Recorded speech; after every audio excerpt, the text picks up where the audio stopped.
నా కలే ఇలా నిజాలుగా నిలుస్తూ ఉంటే, నా కథలనే కవితలే పిలుస్తూ ఉంటే, ఈ వరాలుగా ఉల్లాసమే కురుస్తూ ఉంటే, పెదవికి చంప తగిలిన చోట పరవశమేదో తోడవుతుంటే, పగలే అయినా గగనంలోన తారలు చేరెనుగా.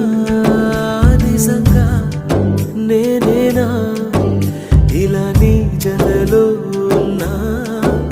ఇదంతా ప్రేమేనా?